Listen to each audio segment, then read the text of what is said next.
It's time to go!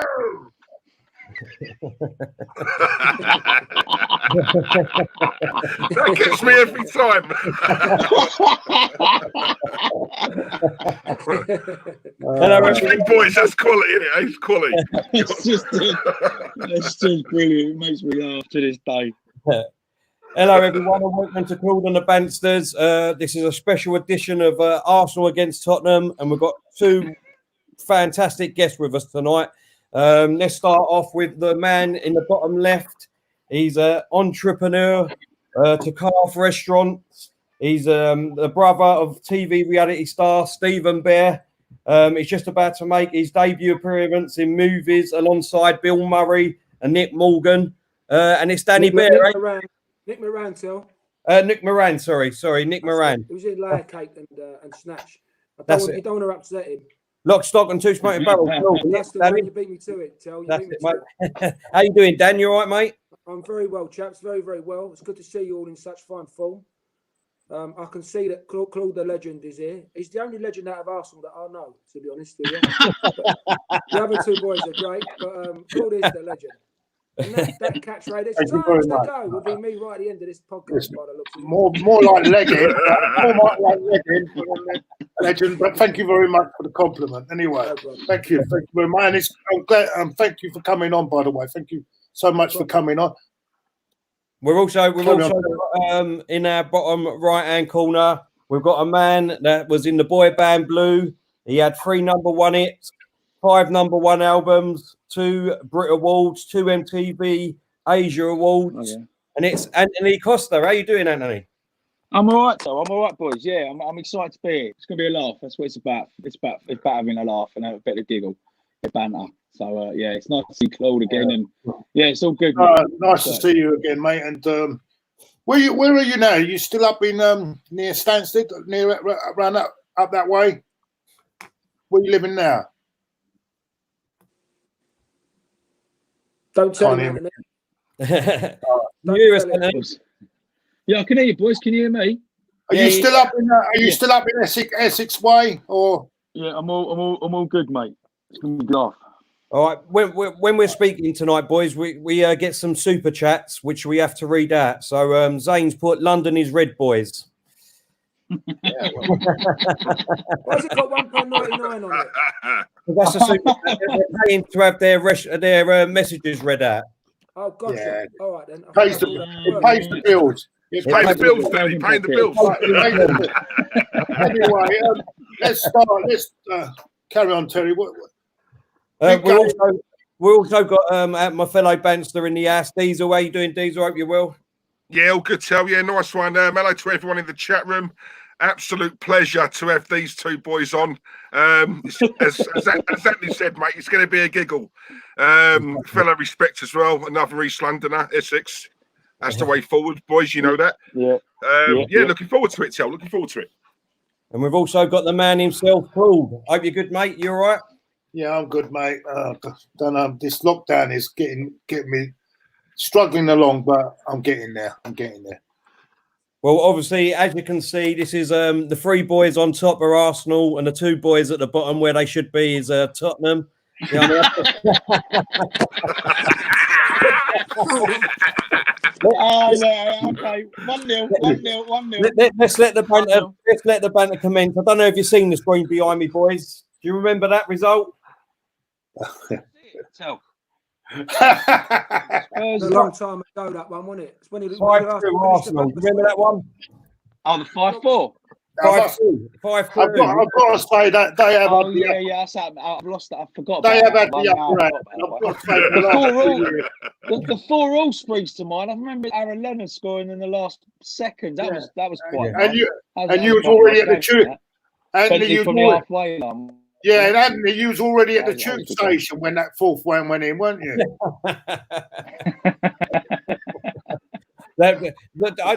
Weren't that one when David Bentley scored, when he done a little volley up and he stopped the keeper? Yeah. That was a great goal. Unbelievable. Yeah. So, Danny, give us a little background of yourself and why you support Tottenham. How did you support Tottenham, mate? Well, very good question. when I was at primary school, so funny enough, all the Bears, a lot of them are Arsenal fans because we're out of East London. We're a lot of predominantly from Islington and Bethnal Green, and they were Arsenal fans. But as a kid, I wanted to watch good football. I'm 40, not knocking 40 now, so it was the era of no dig to you boys, but it was the era of Gaza and Lineker and Waddle and Hoddle. And I identified with those players. I had very good feet, played at a decent level at one point. And I identified with them in terms of sort of attractive football. You boys had your Tony Adams and your Stevie Bowles and these types of players. And they didn't appeal to me as an attacking kind of player. And that's I made a decision. And for me, the decision was, it was Tottenham all day long. I tried to watch Arsenal. It was very boring. I had a friend take me over to the George Graham era. And I watched a lot of the home games. I just couldn't get into it. I couldn't get hold of the Arsenal, and all my friends were Arsenal, and I rebelled. I clearly rebelled, and I went down the Spurs road. And have I regretted it? I definitely, over the last few seasons, I've definitely not regretted it. We have one of the best stadiums in the world. We've got the best training facilities in the world. We've got one of the best managers, prolific managers in history. So I'm hoping that this is our time now. Okay. We've got another quick super chat for you, Danny. He says, Danny, I heard when Spurs do guest tours of their stadium, they have to rent out trophies to fill their cabinet. Bloody hell. See, this is why Arsenal fans have never, Arsenal as a club has never moved forward. I mean, every time anything ever happens, they put on the broken record. 20 years ago, we once had a good team. Do you know what? I've got to agree. We do concentrate too much. That during that little purple patch, right, that you had, and way back when, right, Anthony, way back, long time ago, during the Wenger purple patch, there was only one other team in the league, in United, and that was when the oil money was in its infancy. So you can talk about all this stuff, but it was a very long time ago. You are now, for me, the modern day Blackburn Rovers, because you didn't kick on. Yeah, no. Oh, right, yeah. That's quite a good analogy, that, Dan. Yeah. Oh, right. Is that where it's going? Is it?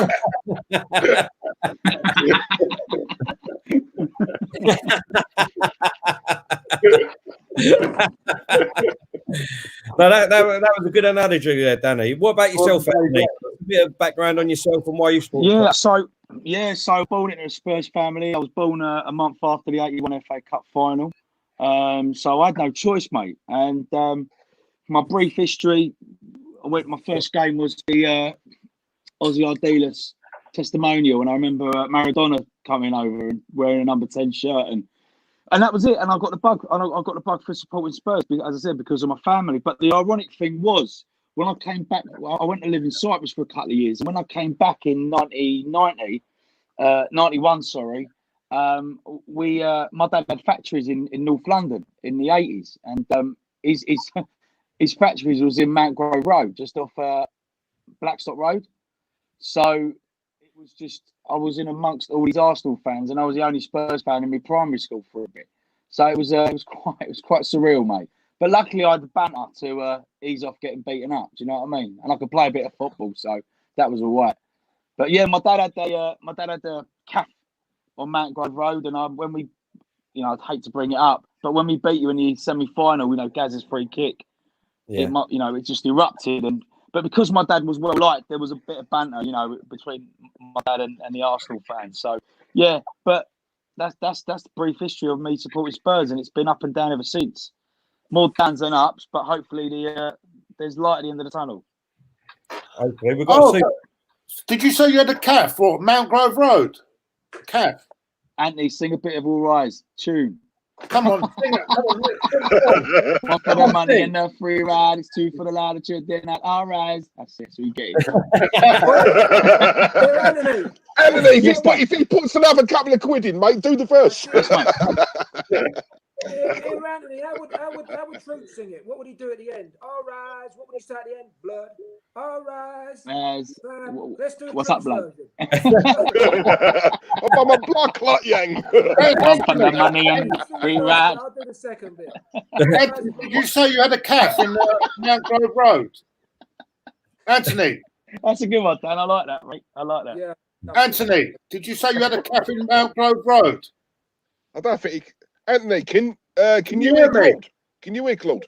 So- Can you hear Claude? So, lads, what about you with Arsenal? Is it always been Arsenal with you boys? Bought it the family? No, What's can't the crack? Anthony You know can't what? hear me, can he? Claude, I can pass the message over to Anthony if you want, because I can hear you. But you I can't hear hear me. Claude, you know. I don't know why. And Anthony can hear. Anthony, can you hear me? Yeah. You're the only one I can hear, Dan. Can you hear me, Oh, Anthony? Oh, that's a good. Yeah, good no, Hello. one, isn't it? Did he? You passed the message on to him then, Fair yeah? point. Claude, Come did you have the cap Did you have on? a calf in Mount Grove Road? Did you have say- the cap in Mangrove Road? Did you get wanked off in Mangrove Road? That's more or less what he said, Danny, wasn't it? I think that's what he said. I think he You're such a geezer, Dan. What was the question? What was it, Tel? What was it? He said, did you have the calf in Mangrove Road? Yeah, that was my dad's, yeah. Number He 80, said, yeah, that- number 78. Number 78, Claude. Oh, right, because I always used to go in a calf in Blackstock, and I wonder where was it in Mount Grove Road then? All right. Okay. And we've got another super chat here. Anthony, he says, Anthony, when we moved to the Emirates, we lost the atmosphere. Have you found the same moving to the new Millennium Dome? To be honest with you, that's a good question. I get why we've had to move stadiums, why we've had to build a new stadium, and it's amazing. Don't get me wrong, I love it, but it's missed that. I don't know what it was like when you moved to the Emirates from Highbury. It's missed that feel, that home feel, that sort of stony steps and running down the steps and getting to your seat, and do you know what I mean? Seeing the same old faces in the same old places, and the people behind you here and the people in front of you knew. I just feel like I've been to a few games this season, and it's great. It's amazing. Don't get me wrong, but you still miss that White Hart Lane feel. Do you know what I mean? But yeah, good fair point, fair question. Yeah. Did you find out with Highbury with Emirates? Oh, without shadow of that. Yeah, without shadow of that. And the worst thing for me at the Emirates is, I don't know if it's the same at Tottenham, is that you're not allowed to stand up and all that rubbish now. You know what I mean? You're not allowed to stand up, sit down. You can't. You know what I mean? It's just totally different. The atmosphere from years ago, boys, for me, is just totally different. What about yous? Yeah, no, I mean, like I said, one of my dad's good mates, Paul, he was a massive Arsenal fan. Big Gooner. He's not with us anymore, but he just used to just hammer me. I used to just take the piss out of me all the time. Paul Drinkwater, I don't know if Claude might remember him, I'm not sure, but he was a massive Gooner. Massive Gooner. And I used to take the piss out of me when I was a kid.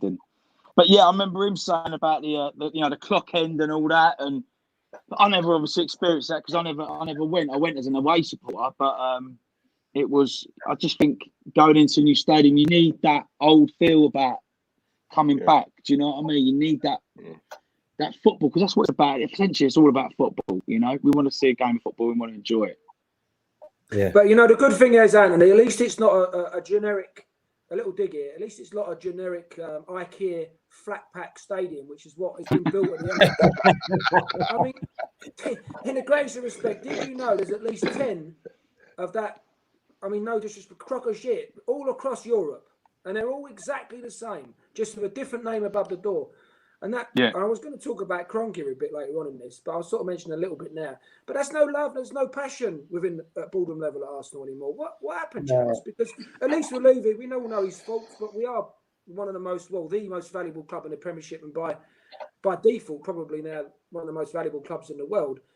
At least he's got a bit of passion. He's got his faults, but what's gone on with Kroenke? What happened?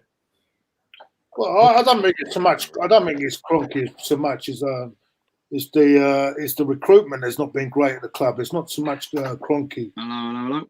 I think the recruitment is not that great. Go on, Sal. I think I can hear you, man. I can't hear Diesel or Claude at all, man. Can't hear stuff. I'll tell you what to do, Anthony. Quickly log off and then log back on again. All right, I want to do that. All right, let me do that. Don't leave me on your own, Anthony, with this lot. Yeah,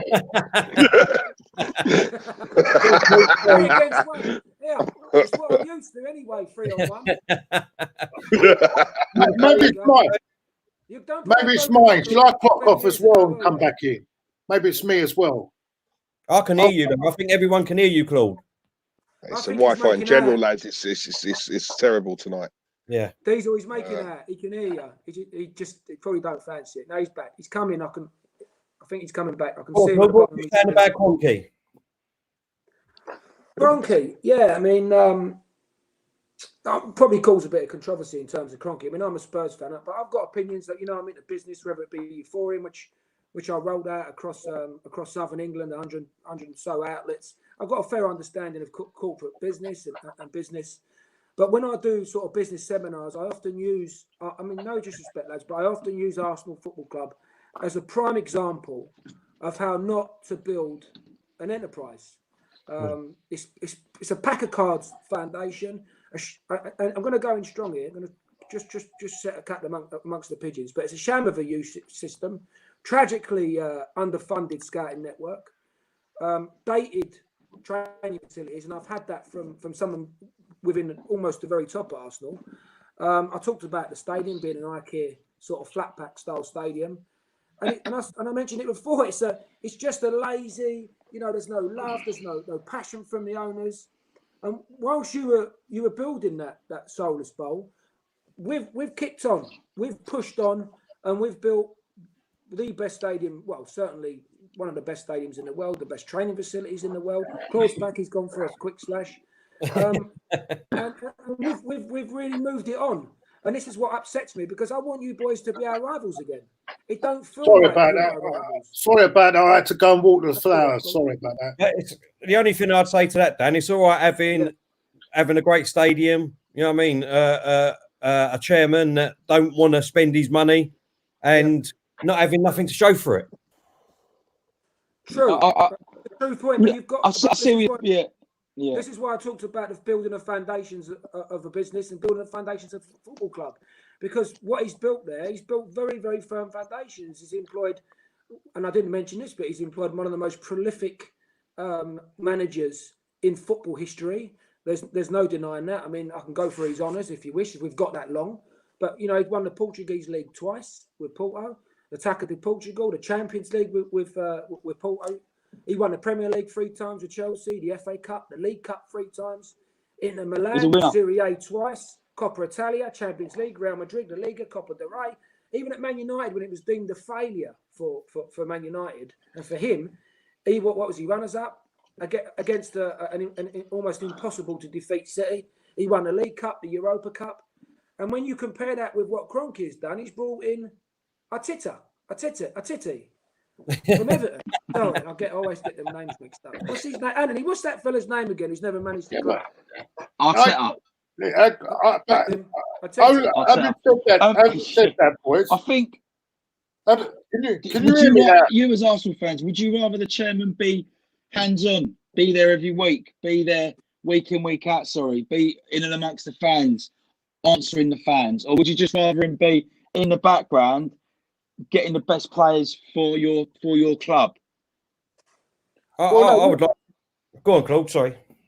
Sorry, can you hear me now? Can't hear him. Anthony, no, you can't hear me still. No, you pop out, Claude, and come back in there. Yeah, I think I'll pop out because what's Claude saying? He's going to pop out and come back in, and hopefully you can hear it. Yeah. But for me, what you said, Anthony, I'd like to have a bit of both of them worlds, if you know what I mean. A chairman that it would come to some games, especially the big games. You know what I mean, especially Tottenham, United, Liverpool, and things like that. But also, I would like to have a chairman that will go out and spend his money. At the end of the day, we're one of the teams and fans that are paying the highest prices to go and watch Arsenal. Yeah. And to be honest, I do agree with what Danny said a little bit. At the moment we're paying the highest prices, and we're buying players from Panland, to be honest, or rejects from other clubs at the moment. From where we was now, it's totally different. But there's no loyalty in clubs anymore. You know that there'll never be a one-man club. All right, Harry Kane might be that one-man club. I'm not saying that he's going to stay. If he went to go on and win things, and we get 150, 200 million, great. At the end of the day, he's a winner. He's a footballer. They want to win things. But, obviously hearing talk of Aubameyang leaving, Lacazette not happy. This is what I've been reading. I don't know if it's gospel. Would you miss them players if Arteta went out and didn't replace them? Wouldn't you feel like you're going backwards rather than kicking on. Before I answer that, let me just say you brought up his name there, and you've got that famous song that you sing about him, haven't you? He's one of our own. He's one of our own. Yeah, I know. He come from He was there. I know, he was there. I don't know that song. I know. I've never heard of that one. I've never heard that one, actually. No, I don't really know it. No, that don't sound well. I still can't understand why you boys sing that. When you know he come from Arsenal, he played for Arsenal, and he's an Arsenal supporter. Yeah. And you're referring to a photoshopped photo that you saw in The Photoshopped. Well, you could say Ben was a Spurs fan because he started at Spurs. Wait, just before we come back, we could have got Dennis Bergkamp, but instead of that, we got Andy Sinton. So it can't all be. I remember him. Give him ammunition. Never give him any. Sheffield Wednesday, wasn't he? Hold up, boys. Just before we continue, we've got a couple of super chats here. One and two from Shane. He's got Danny. How long do you think Jose will last at Spurs? And do you think Ponch 2 more years? 2 more years. 2 more years. 2 more years. Yeah. How long do I think Jose will last at Spurs? And Ponch, will he go to Newcastle? Yeah, he'll go to Newcastle. Yeah, I think he'll go Newcastle. I mean, he will have an infinite amount of money to spend at Newcastle. But I do think that, look, it's a difficult one. You put me on the spot. Whatever I say is tangible. You know, it's in history. So you're gonna capture it. So it's got to be a little bit tricky with what I say. But I think Jose will. I think he'll do at least 3 years at Spurs. And I do think, and I'll go on record saying this, I do think he'll return a trophy.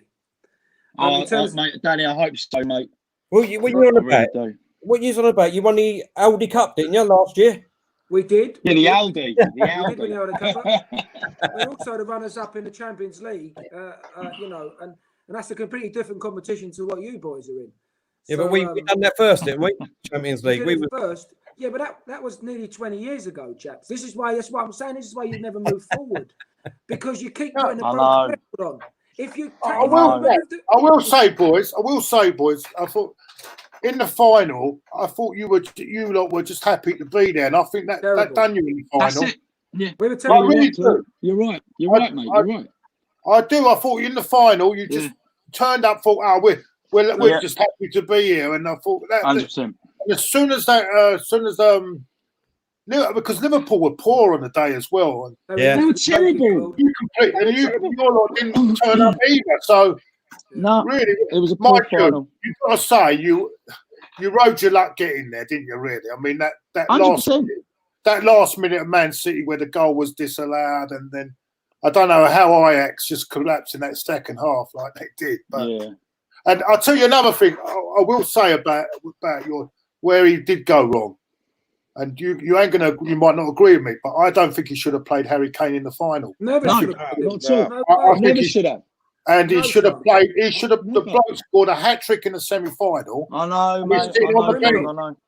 But it looks like, to me, it looks like Harry Kane said, "I'm playing whatever he went." That's like a bit of player power to me. Yeah. It's a shame. We've got another super chat here, boys. We've got another one from Zane. He's put the only thing Gazidis and Levy have in common is they look like they're Dr. Evil from Austin Powers, but Levy has done a good job at Spurs. Oh, fair play to you, mate. And Stephen, Anthony and Danny, how did you feel losing the Champions League final to my favourite team, Liverpool, from Northern Ireland? I didn't know Liverpool was in Northern Ireland. Liverpool from Northern Ireland. Listen. Mate, he's doing his bollocks, sending money, but he don't even know where his club's from. Move on to the next one. No, I think the Champions League final, coming on to what Claude said, and I've said this in many a pods, I think dropping Mora was a bad decision. I think we just turned up, and that's the thing, we didn't inbreed winners in our squad, in our team. Now we got to the final, and we just sat back and basically was happy to be there. And Liverpool got the lucky penalty, but still, I wouldn't mind losing. That's the whole point of football. But if you're playing for 90 minutes, give it a go. Give it a go. Test the keeper. hit the post, get a foul, get sent off, get a penalty and miss, get a penalty and score. That's football. I don't mind losing, but the way we went out, we just rode our luck. And I come away from that game going, oh, all right, whatever. Another final we've lost. Well, that's true. I mean, picking up on your Ericsson didn't turn up in that final, did he? Ericsson ain't turned up for a year, Claude. I was going to say, yeah. He didn't want to be there, did he? Same as Dele Alli. Where's Dele Alli gone? I haven't seen him at all since he had that wonder season. I know, but that's what I'm saying. That it gets because there's no competition for places, boys. Let's talk football now. I'm sure it's the same at Arsenal. When someone's getting in the team week in, week out, they're going to get lazy. I'm not saying they're lazy players, but you're going to complacent. You want them players battling each other for different places. Now, if Aubameyang is playing poorly and he's getting in every week, it's going to annoy you boys. Yeah. And you've got a matey boy on the bench. It's like us. Unfortunately, we've got a thin squad. I don't know if Danny agrees with me, but the proof's in the pudding. Yeah. When you're playing, what's the point? It's a woefully underfunded squad, Anthony, and it's a shame because over the years, what have we been? 16 and 17, second, third, second, whatever it may be. We were close, and with just that little bit more investment from Levy in the squad, in the right areas, and we all know what they were, especially in centre forward. We probably, big word, but probably could have won the league. But, it was there for the taking, and he's messed it up. Harry Redknapp had an incredible team at one point, and with a little bit of investing in the January transfer window, with the players that he wanted, we would have kicked on and possibly won that title. But it didn't happen, and it's a shame. No. It's a massive shame. I've said it a few times about Levy. Yeah. You get very, very close, but spend some money. Spend some cash, invest in a squad. But do you think Spurs are going to be one of these teams that are going to be struggling with this? Because of what we're going through at the moment with the new stadium. Will they be forced to sell a lot of? Will they be forced to sell because of this? Just following on with that, Claude. Sainz put a super chat. But guys, if Spurs go bust, you guys are welcome to join the light side of the force and become. No, mate. No.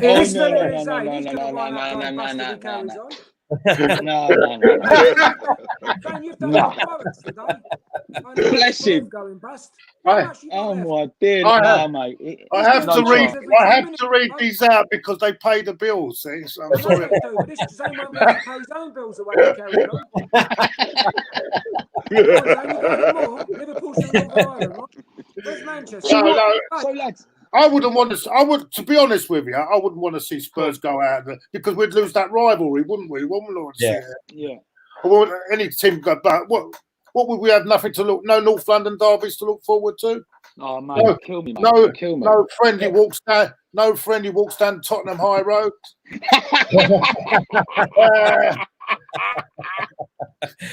I'll tell you what, that's a good question, actually. Paul. That's a good question. Let's go round and ask everyone what it actually means to you and come into that day of a North London derby.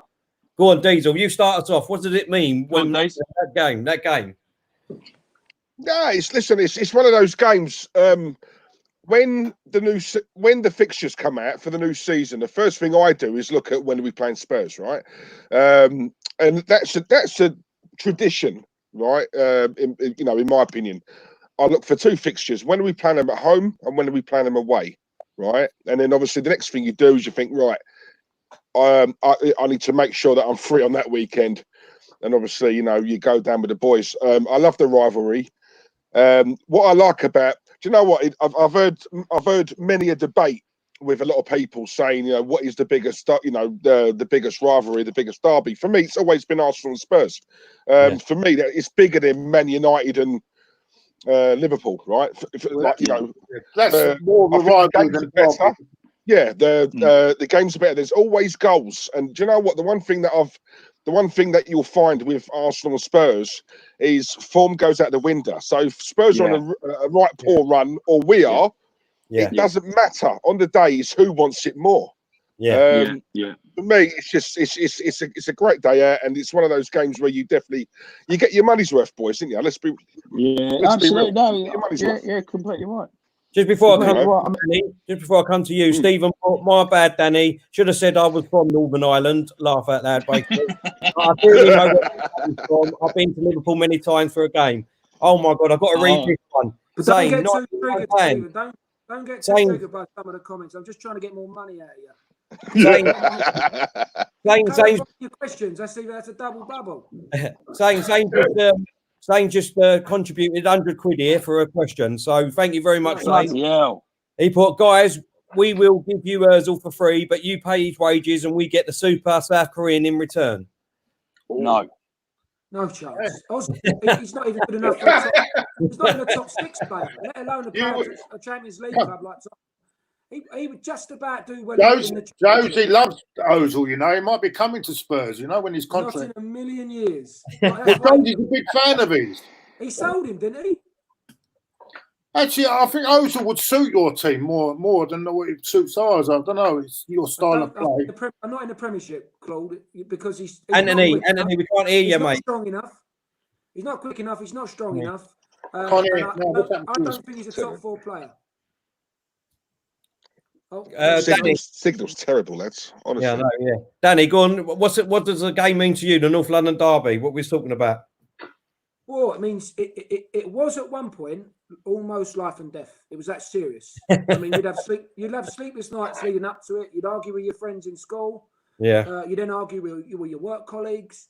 I used to give my friend, even when you were a lot better than us, nearly knocking 20 years ago, and I'll keep making that point. I put your record on there. But even when you was a lot better than us, I could still drive them mad. I'd give them nightmares because all they thought about was my face and that derby. It drove them insane. But for me right now, it's sad because I don't see you boys as rivals anymore. Controversial point, but I don't. When I talk to my Tottenham pals, we talk about Chelsea. We talk about Man United. We talk about Man City. We talk about Liverpool. We don't talk about Arsenal. We did, don't get me wrong, we did for years, forever. But in the last 3-4 years, it's not quite felt the same.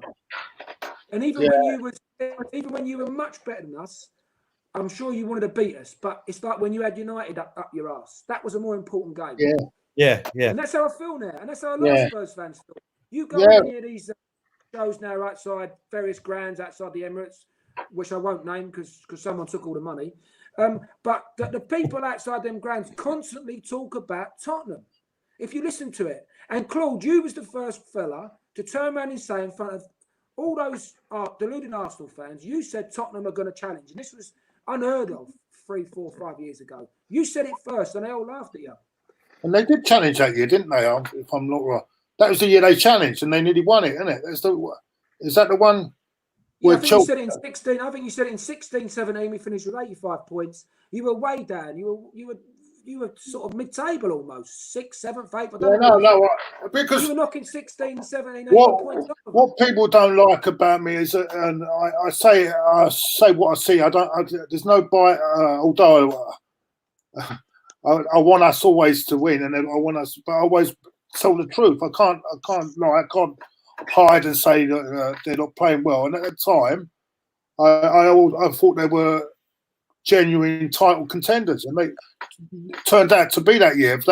In fact, they messed up in the end. I think if I'm being honest, I think it was the mental side got them in the end. I think the mental side, because mentally they couldn't handle the finish, could they? Was it Claude? Or was it the lasagna gate? No, you're talking about 2000. You're talking about. That was back a bit here. That's when we were Champions League. That was when we was in 5th. That's when they went to West Ham, didn't they? That was the 2006, wasn't it? When they went to West Ham, and we had our last. It was actually every game was delayed. I remember that because for some reason all the games were delayed anyway because of the thing at Arsenal was the last game against. Arsenal's last game at Highbury, wasn't it? Yeah. So, and they played West Ham away, and apparently their team had in fact, they wanted it postponed. They wanted the whole game postponed, but because it was the last game of the season, the Premier League wouldn't allow it. and so that's what happened. I mean, in the end, Spurs, the chef, great chef that we now have we should have a statue outside the Emirates for that chef. Just before we come to you, Claude, we got Franklin Goodwin. He's put, when did Spurs challenge exactly? You finished third in a 2-horse race and got thrashed by an already relegated team, Newcastle. Yeah, but to be honest with you, I think because they were out of it, they didn't. The last game they weren't out for the last game. Was it Newcastle, wasn't it? Yeah. And then they ended up finishing third, but you can't really. We were never in that title race, really, to be honest with you, and they were. So BH put Ty was the chef that day. Tom couldn't tie his own shoelaces up, let alone cook any grub. Daddy's mate. Stephen's said this donation for Danny. Want money? You've got it.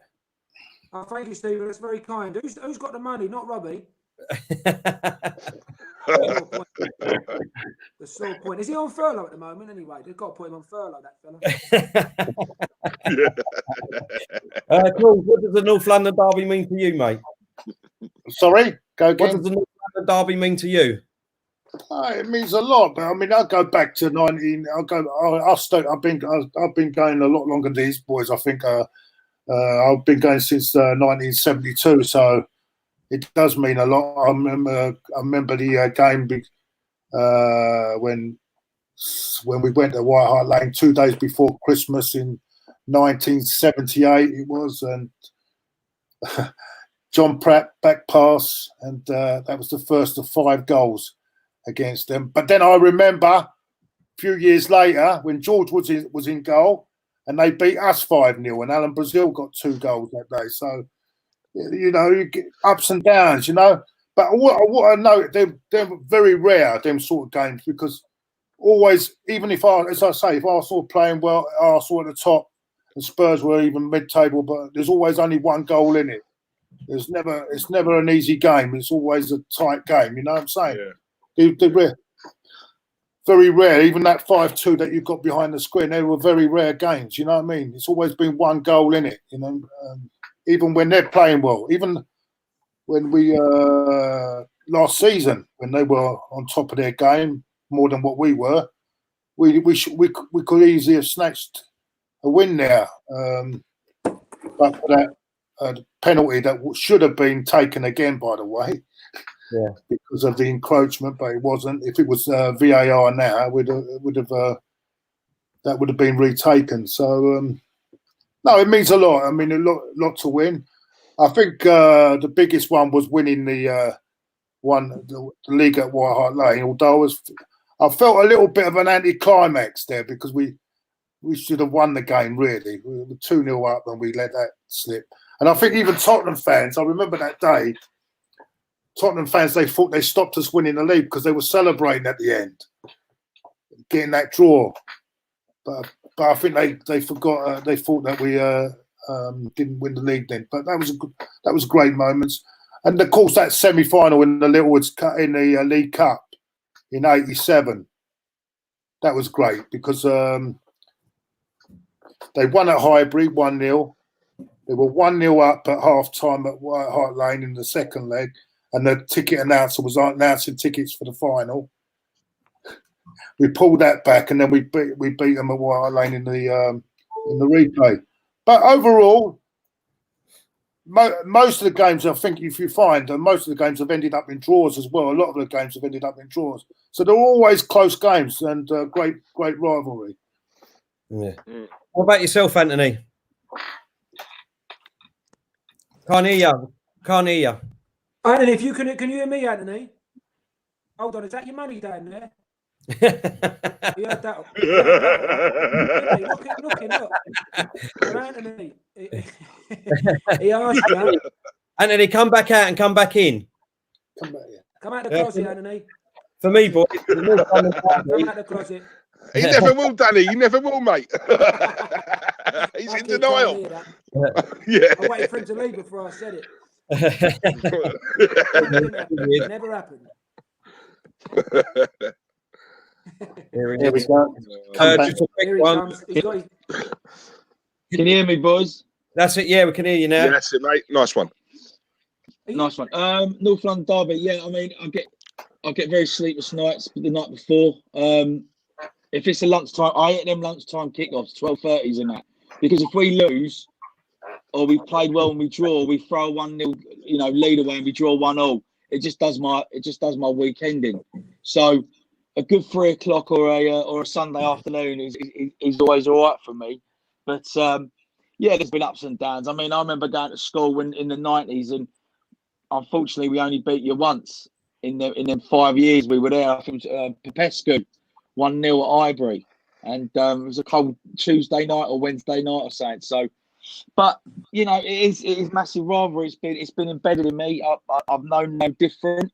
So nowadays, the young Spurs fans, they don't get what the rivalry means, and it's a shame. It's a shame, and I personally don't want to lose that. Yeah. You know what I mean? Coming on to what Claude said, it'd be a shame if either of us teams, went into administration and went out of the leagues and stuff. So I do look forward to a North London derby for sure. We need to make sure that Kroenke doesn't have his way. I mean, he's sending all his money out to the States, propping up his netball clubs and the Denver Nuggets and something else. I mean, the Arsenal fans, and this is why Anthony just touched on it in terms of rivalry, but rivalry is important because it makes it, it makes it worthwhile. I want to see the game partly because of the rivalry, right? But you look at, talk about a message to the Arsenal fans. I want to give you boys a message, right? I know you were watching. We need this rivalry. Your board need overthrowing, lads, right? You need overthrowing. Your chairman needs booting up and down Seven Sisters Road because he's turned you in to the whipping boys, the whipping boys of Europe and the laughing stocks of English football. So I'm hoping that this message gets through. I'm kitted out. There's a question here. Do you have Spurs version of TY? I am the Spurs version. I'm the love child of DT. DT, where's it gone? DT and TY. I'm the love child of these two. Can't get Sorry, the question threw me out. But I urge, gentlemen, I urge all the Arsenal fans listening and watching, I urge you to get on the picket line, throw your balls up in the air, and go for it. It's not winger out anymore. It's not Arteta's problem. Arteta out. A bum. All these players. It's not their fault, right? It's the Belly run. Belly run. I love that. I love that. Belly run. It just gets you going. But on a serious note, Arsenal fans, what are you happy with Levy? Are you happy with Levy? You can't be happy with Levy. Come on, you're saying all this. Are you happy with Levy? Danny, right? On a serious note, Dan. On a serious note, I know a lot of Tottenham fans, right? I know a lot of Tottenham fans, and they can't stand Levy, and they all turned on him. To be fair, last season when he got rid of Poch, they all turned on him to get Mourinho in. There's a lot of Tottenham fans out there that don't like Mourinho. I mean, I'm glad. Why? Why though? Why? Because he's a winner. I was one who didn't want Mourinho. I didn't want him. I didn't want Ancelotti. I myself, at the end of last season when we lost that embarrassing final, I wanted to get rid of Emery then, and I wanted Arteta. I wanted Mourinho, by the way. I wanted him. I was jealous for me, I don't think Mourinho is going to do anything for you. I really don't. It needs to be Terry. It needs to be backed, mate. At the end of the day, he's a serial winner. Danny mentioned it before. He's a serial winner. Now, Poch, as much as we play some great football, great times, good memories, but memories don't last forever. Trophies do. Yeah. So we had 6.5 years to deliver, and unfortunately, the proof's in the pudding. You don't get a trophy for coming second. You don't get a medal for coming second. Harry Kane's a proper professional footballer. Yeah, he's the captain of England. Regardless of rivalries, let's put that aside. He's a footballer, and he wants to win things. He doesn't want to retire in X amount of years, and he's been at Spurs all his life, and go, I got into the Champions League final when I was a Golden Boot winner in 2014 and 15. It doesn't mean anything. Everyone's taking a mick up about Mourinho. Why? Because he's a big character. The Yeah. geezer, He's a big the geezer character. He rubs people up the wrong way. but he's won a 20. Go on. Sorry, Anthony. go Do you ahead. think in Europe though he's failed you in Europe this year though in the Champions League? But Claude, he can only get the tools he's been given. He hasn't had a transfer window. No. You've got to give him Do you know what, Anthony? Right, I'm gonna time. I'm coming to what you always say, Claude. You've got to give the geezer time. You can't. He's not a magician. No, I was just saying this is the one thing I'm going to back you on, right? Because I personally wanted him, right? I've always liked him, right? I like winners, and he's a winner, right? The thing that I found astounding is that there's a lot of fans, Arsenal and obviously all other clubs, who are very quick, right, to start slagging off Tottenham and Mourinho, saying, look, he's been there and already there's arguments and they're not winning games or whatever. The football's negative, right? But then when those same Arsenal fans hear about stick that Arteta's getting, how can these fans say, well, hang on, calm down, he's been there 5 minutes? My argument, well, so is Mourinho. Right, so that's what I'm saying. Yeah. You can slag him off, but when it comes to Arteta, we're very protective and saying he needs time. Mourinho needs time. He got there a few weeks before Arteta come here. I know. You need a summer, right? You need a summer transfer. Yeah. Let's talk like this next year and compare clubs and go. All right, we've done all right this season. Champions League, we've got a League Cup or League Cup final. We won that, but we finished 5th. I want trophies, man. I'm old school. Yeah, you don't get medals for coming 4th. And I'm fed up with this. All about 4th. Yes, it's amazing. And you play the best teams. The Real Madrids, the Barcelonas, the Bayern Munichs. Yes, it's lovely. But I want to see trophies in that cabinet. And I'm not just saying it because I'm on your show. I say this to every person that I speak to. And Danny might be able to back me up or not. I don't know. Yeah, I totally agree. What was Pochettino? I mean, all right, up until this season, right? He was doing a good job, wasn't he? Mate. No. Claude, the last year and a half, that hadn't won away in almost a year. That's unacceptable. You know, exactly. That's a lovely man with a big heart. You can see that he wears it on his sleeve. Very likable character. Unfortunately, 5 years. We needed a clean sweep, and I'll go on record saying this. We needed a clean sweep, and I'm going to back Levy on his decision there. It couldn't continue. It borderline lost the dressing room, and he had to be pushed. And Levy's gone out and employed a prolific 2 weeks after winner. But he got you to a Champions League final. He got you to a Champions League final. He's won 25 trophies in his career. He's won 25 trophies. Spurs have won 20 in 135 years. It's funny, right? You say that. Emery got us to a Europa League final, and yet we all wanted him out. What's the difference? No, come on. That's a Mickey Mouse. We're talking about Mickey Mouse competition. Please. I'm not comparing, but the man got us to a final, right? He got us to a come on. We still wanted him out. You're talking about playing every pub teams up until the quarterfinals of the tournament, mate. Yeah, I know, but what? And then when we do play a decent team, we get murdered. That clown should have gone in May. Emery should have gone in May, mate. And why we kept him for the summer is why we're where we are now. But anyway. But why? But is it a failure if he didn't play good football, but he still won the Europa League? Is that a failure of a season? No, but we didn't win it. No, because you know what it is. What I'm saying is. Yeah, there's so many Arsenal fans, right? Over the years, we've been spoilt, right? And we've seen the Henrys, the Bergkamps, right? The lovely champagne flowing football and all that, right? Yeah. And there's a lot of fans now. There's a lot of fans, and I think this is wrong. There's a lot of fans who would prefer to watch that and get their money's worth than to win trophies. Me personally, right? If we're winning, George Graham style, 1-0 to the Arsenal. If we're winning 1-0 every game, it's boring. But we're winning leagues every season. I'll take that. I would take mate. I'm the Spurs version of you, mate. Because yes, we can have entertaining football, but I tell you now, I'd rather win 1-0 every week than draw 4-4 and play and see an amazing game.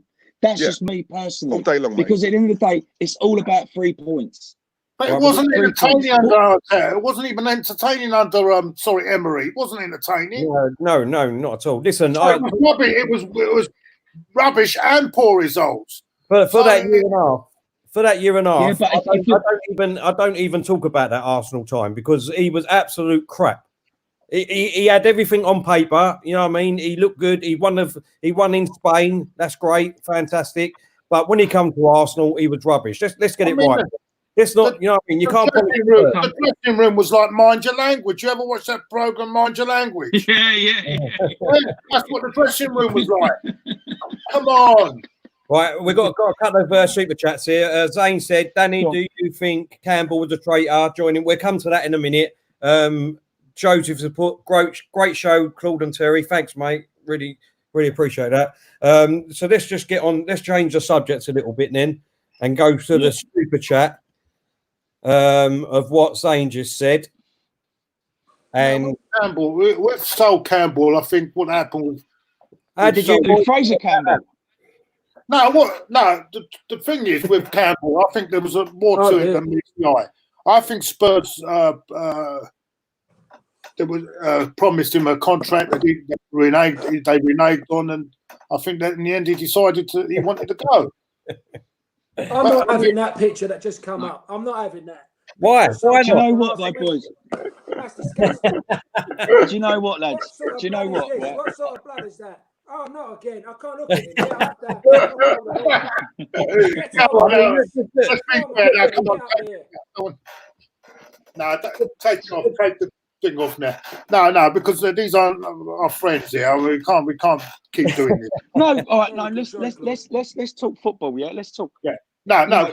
At the end of the day, he didn't get the contract that he wanted, right, at Spurs. Okay. Now that's 22 years ago. Yes, he went to Arsenal. Yes, he won things and all that. But do you know what? I don't care anymore because it doesn't affect it. He doesn't lose sleep over Spurs. So why should we lose sleep over him? Good luck to him. You know, he went to go and win trophies. What am I going to do? Stop the geezer? He went to the other side. Would you have done that? You come through me personally, no. No, not at all, Dan. Not at all, mate. No. But we had a goalkeeper called Pat Jennings, bless him. He went to Arsenal. Yeah. We had. Who was the manager we had from you years ago? George Graham. Terry Neal, that's it. When a big thing about him, I went born, so I don't know. Yeah. But you had George Graham and all. Unfortunately, George Graham. But do you know what, Dan? There's no loyalty anymore. Do you see what I'm saying? There wasn't any loyalty then, Anthony, by the looks of it. That's exactly. Look at your mate. Look at your mate Jason. He went from Spurs to he went from Chelsea. He supported Chelsea as a boy, innit? He went to Spurs to win trophies, didn't he? Which guy is this, Claude? Which one? Yeah, and he's a big Chelsea fan. Oh, he hates Spurs. He's hilarious. But he went to Spurs. He hates them more than you. Yeah, but that's what I'm saying.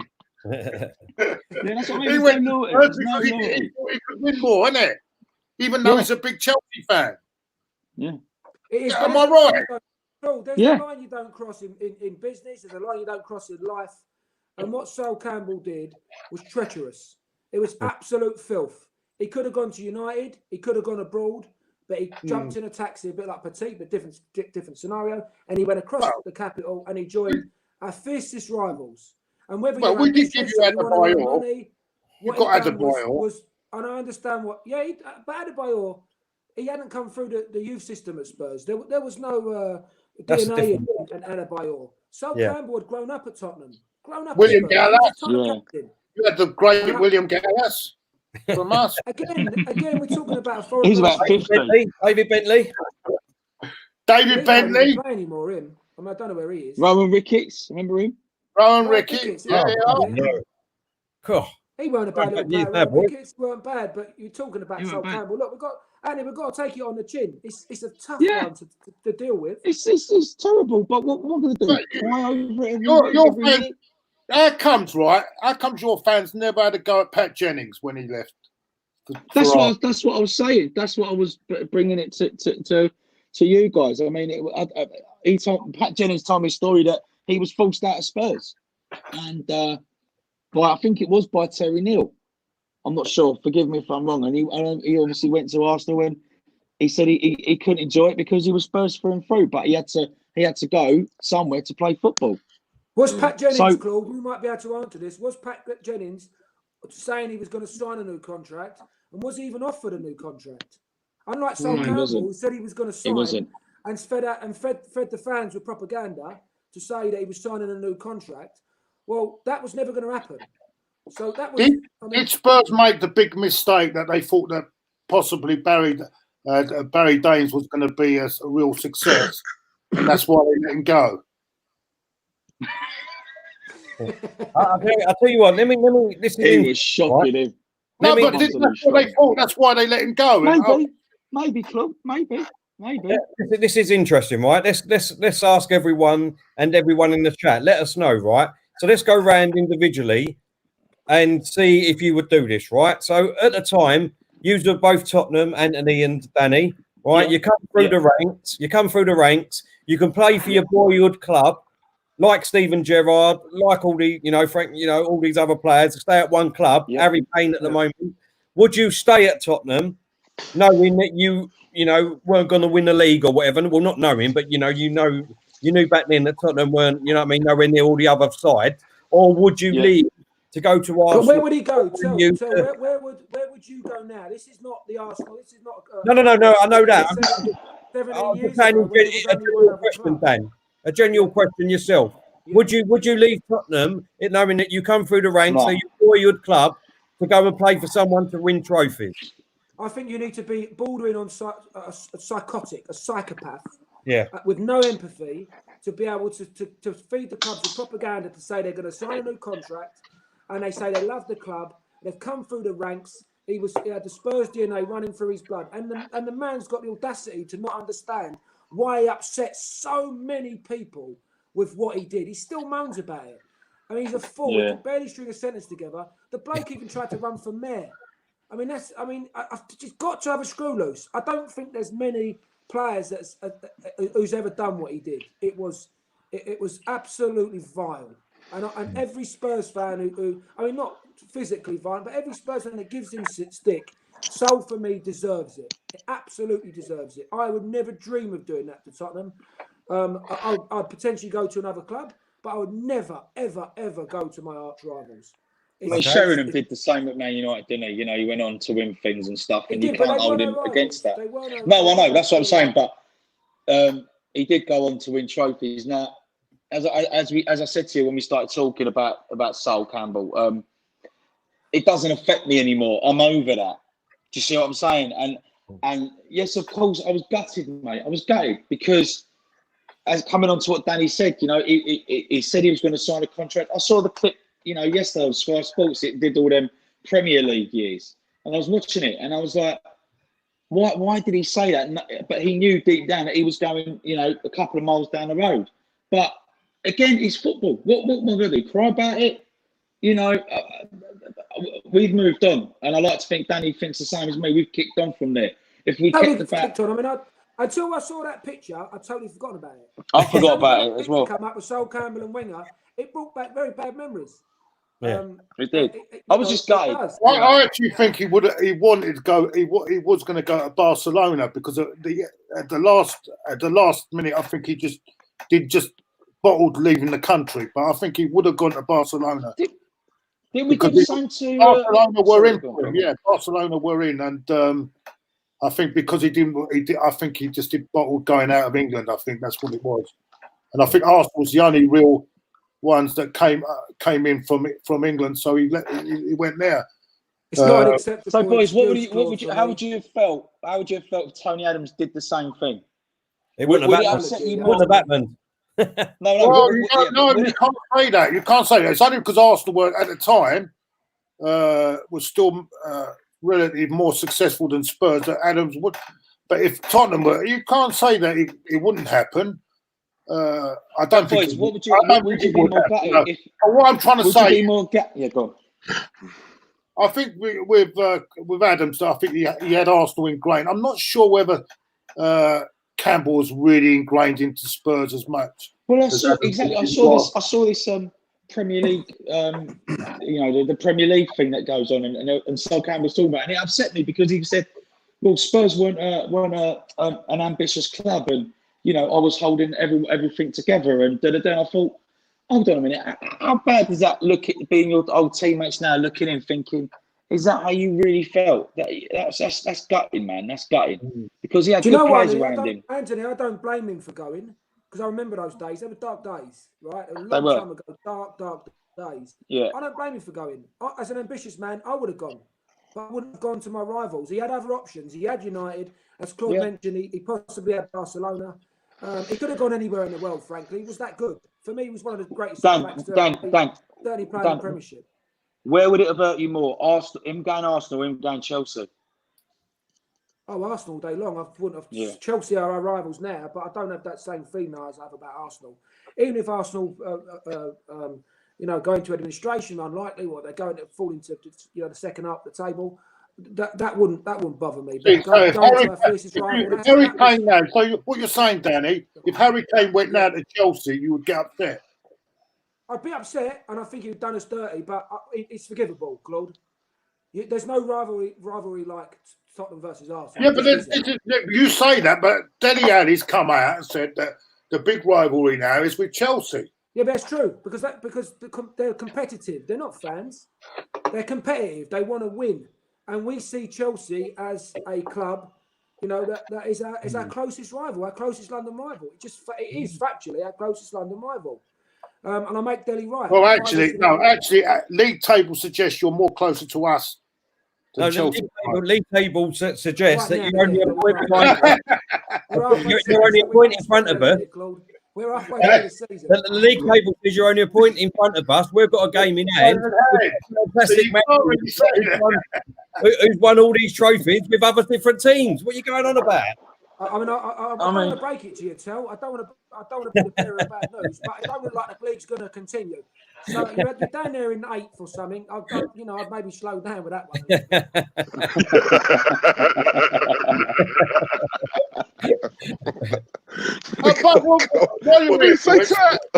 While we're here, I mean, how do you feel about this league now being? Are you in favour of it being null and void? Forget about the bias or do you think Liverpool deserve the chance to finish the season off? How do you feel? I mean, obviously, we all know that everyone's health and everyone's safety is the most important thing. But that aside, imagine being a Liverpool fan now. You only need 6 points. Oof, man, that is proper Spursy, that, isn't it? Even I'm a Spurs fan.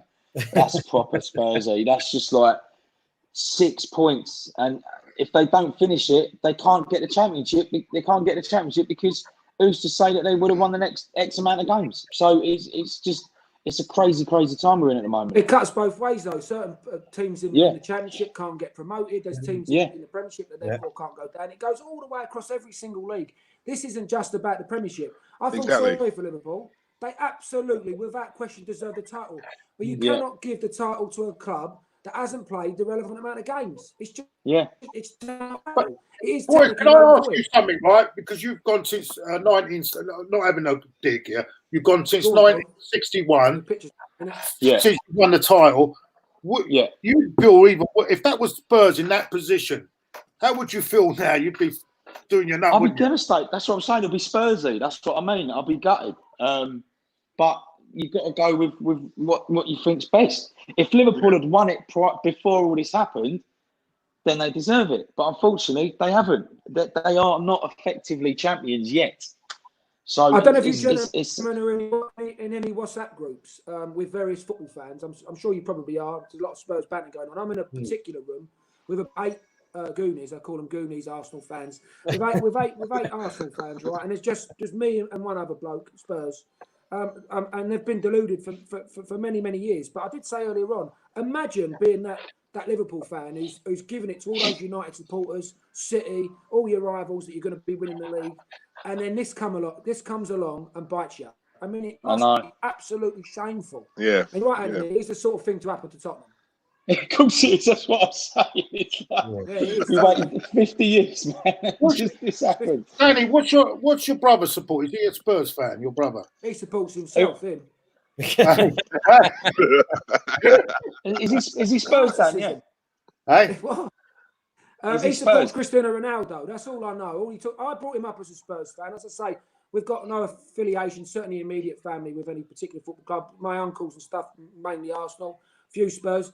But I brought him up as Spurs, Stephen. I brought Robert up as Tottenham. Robert's hardcore Spurs, one of my brothers. Stephen is, unfortunately, he's a little bit too selfish to support someone other than himself or Cristiano Ronaldo. But Stephen knows that. He's the king narcissist. He knows it has to be about him. Otherwise, there's no game. But yeah, it's a shame. I've tried to. I see him online sometimes talking about Barcelona or Real Madrid, and it's pretty sad. Very, very difficult to take. But there was supposed to be a boxing match with him and MBD. It never happened. Yeah, well, I'll tell you what happened there. And I like Evie Colin, by the way. He's a really nice fella. But he called it online. He did give it pretty strong, heavy, and fair play to him. With respect, Stephen's boxed as myself. I've boxed for 30 years. Stephen's boxed for 20 years. Stephen would have smashed Evie, would have kicked him and belted him all around the room. There would have been no competition between Evie and Stephen, with respect to Evie. But Stephen at the time was supposed to be doing that fight, and then MTV The Challenge came in and gave him a massive MTV America, by the way. They pay a lot more than the UK version. They give him a massive paycheck, and it was a choice between fighting Colin, or going to America and being in the Challenge. And you know, you got bills to pay. Yeah, So exactly. That's why that fight did not happen. Mm. Wow. Yeah. Yeah, fair play. Wow, that's I'm good. very honest there, really, but I do straight talk. No, that's just how we like it, Danny, mate. Just how we like it. It's true, isn't you it? know, I saw the fight with Lewis Bloor, and I thought maybe you're probably right. I mean, but he's improved since then. He has improved. No, listen, I'm not going to knock Evie because he's got a lot of bottle. He's got a lot of bottle. He's got a lot of bottle. He's got a lot of fun. He's one of the biggest. He's got one of the biggest frontmen I know. He's got so much courage. He'll take anyone on. He'll have it with anyone. He'll call you out. It don't matter who you are. He'll say it as it is. As a fighter, when he was trying to come up against Stephen, he wouldn't have stood a chance. You know what? I watched him. He's boxed at West Ham. He's boxed at a few other places. He's gone with some good, well-known trainers. You know, if the average man against Evie would have a big problem. So be careful, fellas out there watching this, because Evie can hold his hands up. And I'll go on record as saying that. He really can. Good lad. He's got a big heart, very big heart, the bloke. Yeah. You don't box, do you, Anthony? No. I don't. Obviously, I watch it. I do a bit of boxing when I'm training, like in the gym and that. But no, I ain't got the bottle, mate. I haven't got the bottle to bit staying in the ring. Anthony, come up to. I'm going to give a little shout out to a very much an Arsenal boxing club here. Unfortunately, it's where I've always gone, but they are Arsenal from England, the Islington Boxing Club. Full of That's Arsenal. from Mickey Dougherty. He used to be on that club, didn't he? Mickey Dougherty. It is indeed, Claude. That's absolutely right. It's run by the Haglands now. It's always been run by the Haglands, but they are a fantastic club. They are struggling with the coronavirus. They need to get back open. They've got bills to pay, and they've bred many a young male and female champion. But the owner of Lenny, the owner of the club, is a big Arsenal fan. And when I go in there, I offer them all out. None of them want it. That's not true. Well, none of them want it. Don't tell the truth, man. Keep it to yourself. And but no, big shout out to Islington Boxing Club. Anyone that fancies one of the box, go up to Islington Boxing Club, whether you're intermediate or an amateur or you want to get into it professionally. Go and see them. They take very good care of you. What school did you go to, Dan? I moved around a bit, but I went to school in Walthamstow. Did you? Primary school in Walthamstow called St Saviour's, and that was very much in the middle there between Arsenal and Tottenham. Being a demographic, East London, Walthamstow, you can't quite split it. Yeah, should have been orange. Changed a little bit because it's gentrified a little bit, and it's probably more Arsenal. But I then went over to Chingford, to Rushcroft, which no longer exists. That's how bad that was. I mean, I won't put my dog through that school. It was absolutely terrible. Any teachers there watching, hang your heads in shame, straight. From Rushcroft. It don't exist anymore. It got taken over, and as a school, I certainly wouldn't recommend it. But that was again very split down the middle, probably just bordering Arsenal than it was Tottenham.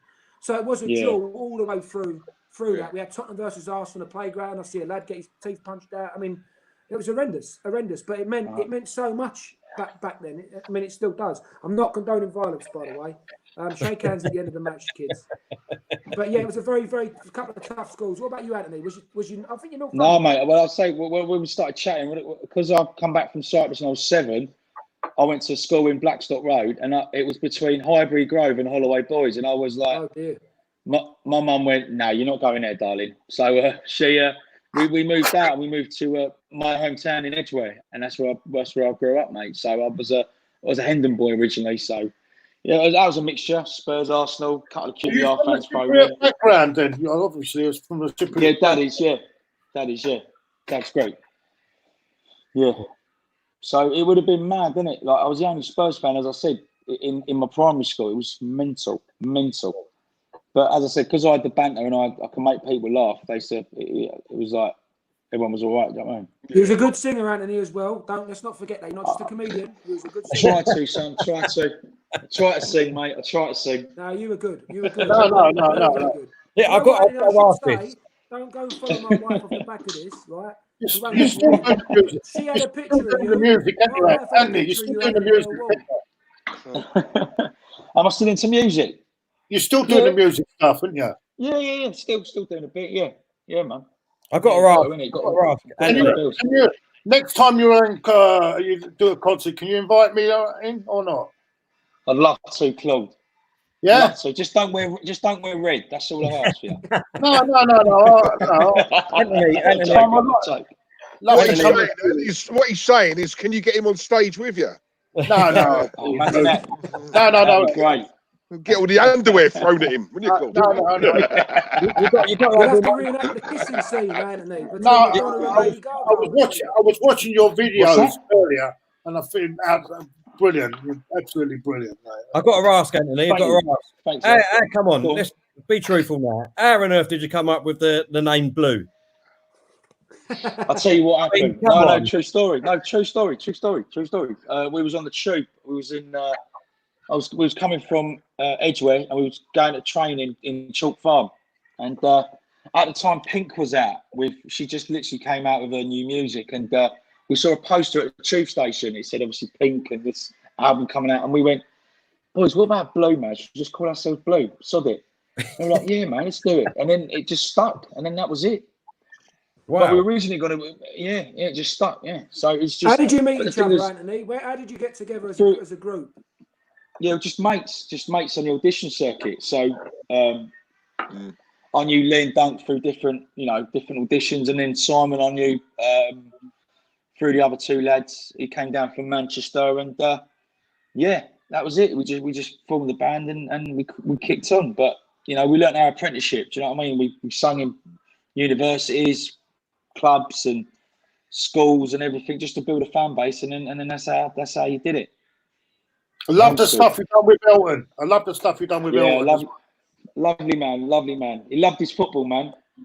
He loved his football. Man, he was all right. He came in the studio with a yellow Watford tracksuit, playing the piano, and I was like, oh yeah, you're Watford, didn't you? He went, yeah. He goes, who do you support, boy? I went Spurs. He went, well, yeah, you do all right, but. I love playing Spurs because we always seem to do well against you. I was like, yeah, cheers, Elton, nice one. So, yeah.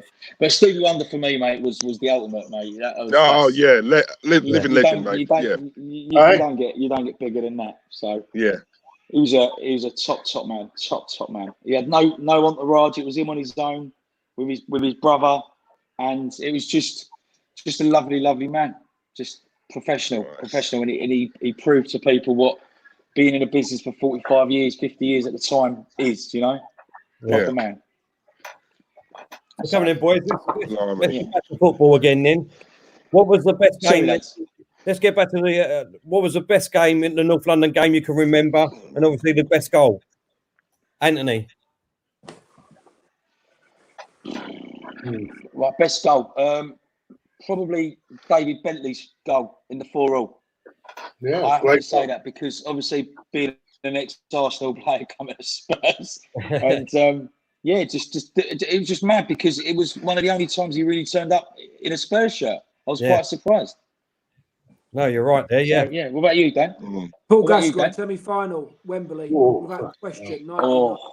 Oh, I mean, it just yes, it doesn't get forgot any about better. that. And that's when the FA Do you Cup know? meant something. life and football, mate. It was a I big, still big think trophy. Seaman should have took that over the bar, but yeah, I know what you mean. Yeah. Claude, you don't He's let it gonna get have a over. Let it crack, go you know. now, He's Claude. It's gonna been have a long crack. time. The other goal I'll for tell me you what, no. was Harry Kane's goal when he cut in at the You White know Lane. what? He cut in on his right foot. Funny you Yeah. should say that. Yeah. I felt we were, even before the game, I thought this is dodgy, because we were going for the league and I thought something's going to upset it. I knew it. And I thought Spurs would be really up to stopping us winning the double and everything. And I just knew it. As soon as they went 1-0 up, I said, that's it. I knew that we were going to lose the game. And yeah, very upsetting day that was for me. But we made amends a couple of years later. Before we come to Diesel, Chadwick Moffat's put, come late to the party, but hearing Danny Bear talk, I thought his team was Man United, the way he was talking about dominance and looking down at Arsenal. No. I don't understand. Wow. I don't understand this dear. fella, to be honest. No. Not making much Diesel. sense there. Oh dear, No. oh dear, oh dear.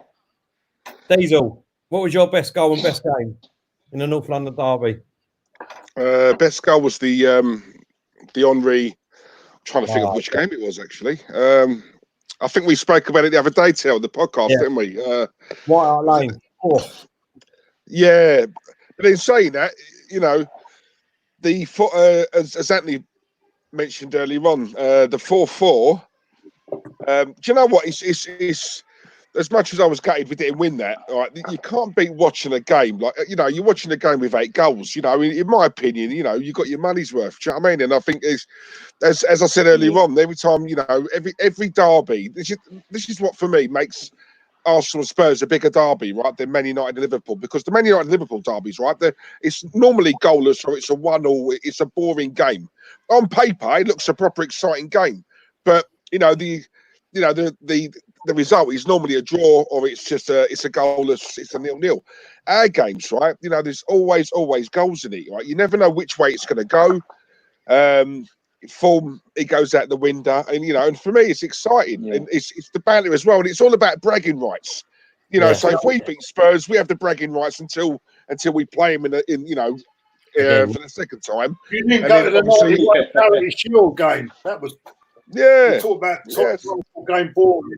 91 Charity Shield game. God, Jesus, I nearly fell asleep, mate. It's also the walk from the station to the stadium. It's that walk, isn't it? It's the walk, right? You know, as soon as you're on Seven Sisters Road, you know you're getting abused. And for me, that's part of it. You know, it's part of it. It's do you know what I mean? You know, you can't. You know, you got to go down there in a firm. You got to be like, you know, firmed up. You never know. Twice I've needed a police escort out of there. Twice police escort. Me and Robbie had to get a police escort out. Yeah, I know, man. It's you know, when it comes to that, and you see the violence. Even at Wembley last year, it went off. Even at Wembley last year, it went off. It weren't the opposing fans. Claude, let me ask you. People know your face. It's not the opposing. Years ago, I could get away with it because no one knew my face. But now I can't get away with it. That's why I'm covered up today. Totally covered up. I've got the big glasses on, the hat, big coat. I'm covering up here. Well, as I said, you look at Ty. When Ty, he goes to you can't miss him, can you? No, when Ty goes to Arsenal Tottenham games, he's like Lord Lucan, mate. I'm not being funny. Ty puts all the gear on, he puts all the big coat, covers his face up, and then when he gets in the ground, he takes everything off. And then has a go at the Spurs fan. When he gets out, he puts his big coat on again. He's got the right idea, Claude. He's got the right way round, hasn't he? What's yours, Claude? What's yours? Best goal, best game? You know what? No, best goal I've seen, I think, was that Adebayor third goal against Spurs when we beat them, was it 3-1? It was a lunchtime game. What year it was? Adebayor scored that. I remember that. Yeah, amazing goal. Yeah, that was at White Hart Lane. My best memory has got to be the League Cup semi-final when we beat them 2-1 because I thought that night we was 15 minutes to go. They were singing Spurs are on their way to Wembley. You know what I mean? So then Ian Anderson from nowhere, who I've slagged off all year, suddenly produces a goal out of nowhere, and then of course the late Rocky Rocastle got the winner. But what I will say about Rocky, what I will say about Spurs fans is how well they observed that minute silence on the 1st of April. They were brilliant, you know. And that's what he was. He's one player that got respected throughout the league by Spurs fans. So you can't deny a good player, though. That's the thing. Hmm? You can't deny a good. You can't deny a good player. Do you know what I'm saying? So that's where I love being part of a club, because you've got to applaud a good, like, you know, when you sign Thierry Henry, you know, I can't sit here and say anything bad about the man, because the geezer scored goals. The geezer was a game changer, and the Bergkamps of this world, you know, he used to absolutely destroy me. But it's football. You've got to take away the rival and go, he was class. I never forget Pat Jennings when he played for Spurs. And I saw a game on telly, and he produced a save, and even he had me looking up and thinking it was right on the line. I think it was a Wolves player. Hit the ball. And he pulled off this save. I've never seen anything. I've never seen a goalkeeper like him in my life. Pat Jennings, probably the greatest goalkeeper I've ever seen, in my opinion. Wow. In my lifetime. That's a big shot. Nice one. That's a big shot. Moffat says, have Spurs ever been relegated in the Premier League? Well, you can't be relegated in the Premier League. How can you be relegated in the Premier League? You get relegated from the Premier League. It's cost him £2 to ask that question. He Googles it. Do yourself a favour, save yourself some money. We need to do some business lessons. I tell you. The answer is no. We've never been relegated in the Premier League. No one has. It'll cost him a score for the answer. He's mugged himself off. It's cost him £2. What a combo. Go lay down, Chadwick. You're getting excited. For me, boys, I mean, obviously you got the Omri goal. I mean, that was an absolutely unbelievable goal. When, you know, I mean, picked it up from his own goal area and then run the whole length of the pitch, scored the goal, and then celebrated in front of the Spurs fans. I mean, was just unbelievable. Yeah. But the other one that sticks in my mind was when the actual 5-2 one. 5-2-1. Van Persie, he was 2-0 up. Adebayor, he scored two goals, and he got sent off. And then Van Persie, he was just outside the area, facing the wrong way, turned and hit the ball in the corner to, you know what I mean, get us on our way. Absolutely fantastic goal for me. Yeah, that was a tough one. Yeah, we had a player called Van der Vaart who liked scoring against you, boys. Yeah, we had a player called Van der Vaart who liked scoring against you, boys. He loved it. He was not consistent enough in the end, was he? But he was a player that could really, on his day, be a well-beater, couldn't he? He was unplayable, Claude. On his day, Adebayor was unplayable. But he wasn't consistent. He wasn't consistent, was he? No, but he didn't want it enough. No. It's like Ginola. Ginola was another one.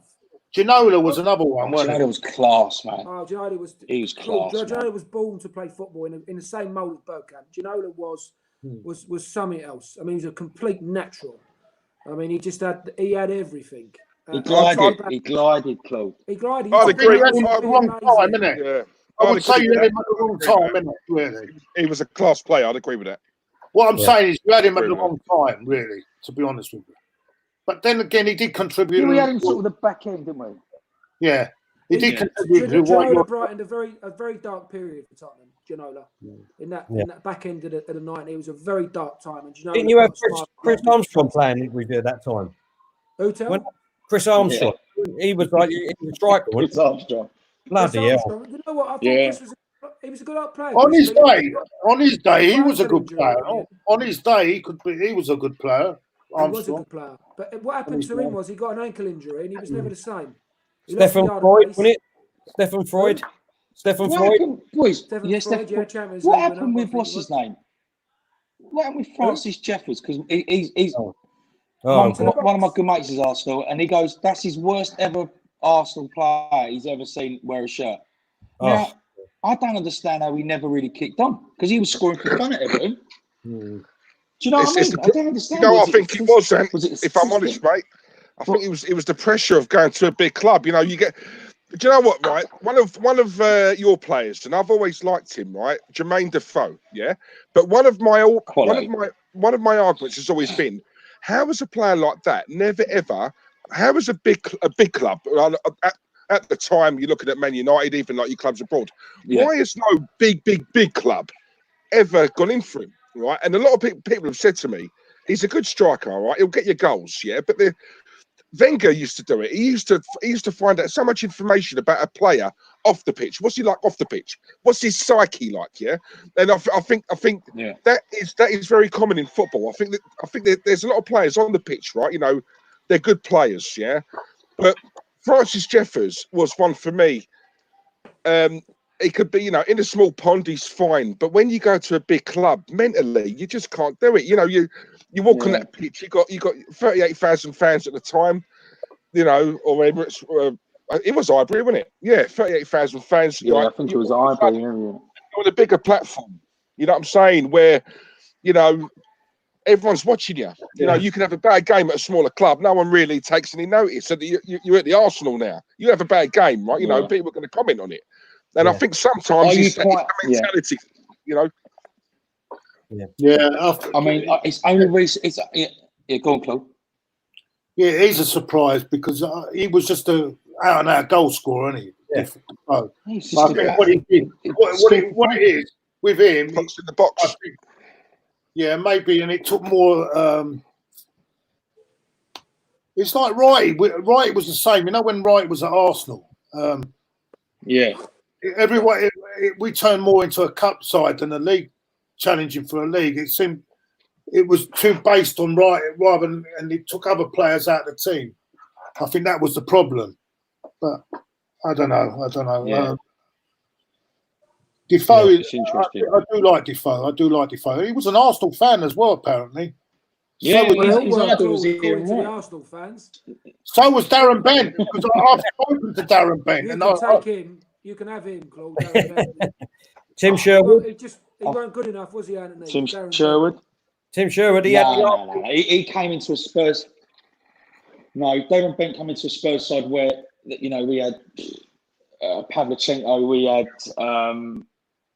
Defoe, we had Keane, we had Berber.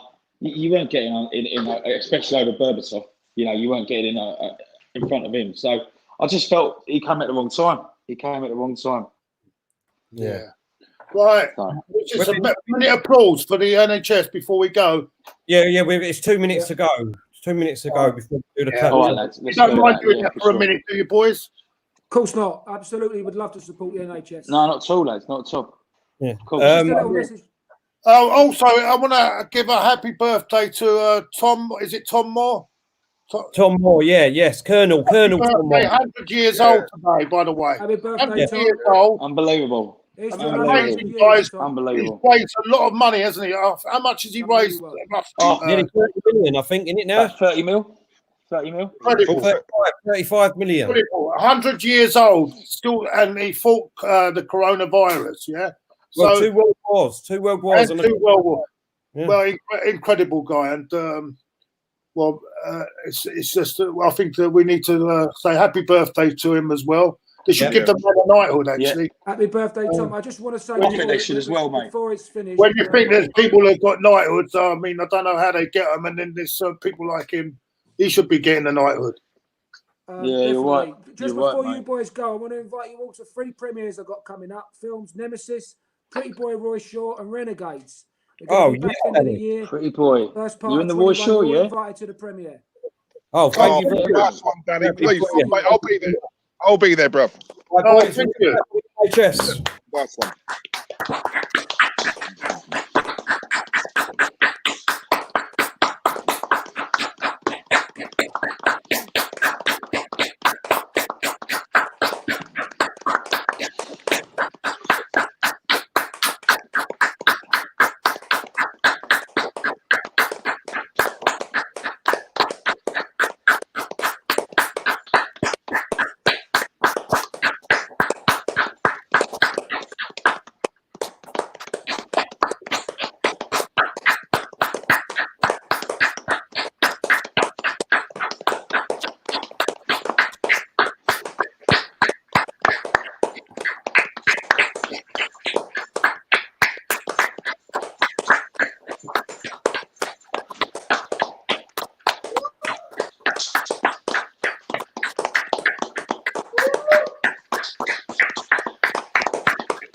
Right, just before we go, boys.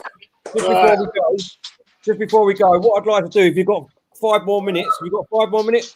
Yeah. Yeah. Before we go, what I'd like to do is because I'd love to get you back on if you agree next year. This time next year, I'd love to get you back on. I want you to make the prediction now of how Tottenham are going to do next season and where you're going to finish up. Okay. And then we'll do the same for us. Go on in, Dan. Where we're going to finish next season, if there is a next season, but let's assume I think top 4's nailed on. Absolutely nailed on without question. I think it gets there. And I don't think we'll win the league, but I think we'll definitely be top 4 all day long. Brilliant. Okay. Anthony? I'm going top 4 with I'm going to throw it out there, League Cup. Okay. Diesel, how do you think Arsenal's going to do next season? Mate, listen, I don't want to be negative, right? But I don't think we're going to... From what I'm hearing about, Kroenke coming out saying that, apparently we're skint and we have no money, that tells me I reckon we're going to get 9th again, mate. Get him on, Dan. Get him on. I'm trying to get him on. Come on, Harrison. Say hello to the boys. Come on. Come and say hello, mate. Come and say hello. Don't bite. Tap at me for 5 minutes now to say I want to say hello. Come here. Come on. Come on, boy. Come on. Leave mummy in the kitchen. Leave mummy in the kitchen. Say hello. Hello, mate. Hello, Geezer. You all right? Yeah, good. You all right? You don't support Tottenham and all, do you? You Arsenal, yeah? Yeah. Arsenal? Yeah, come on, Harrison. Come on, son. Don't say that. Get rid of him. Get rid of him. Say you support Tottenham. Say it. Go out and sling your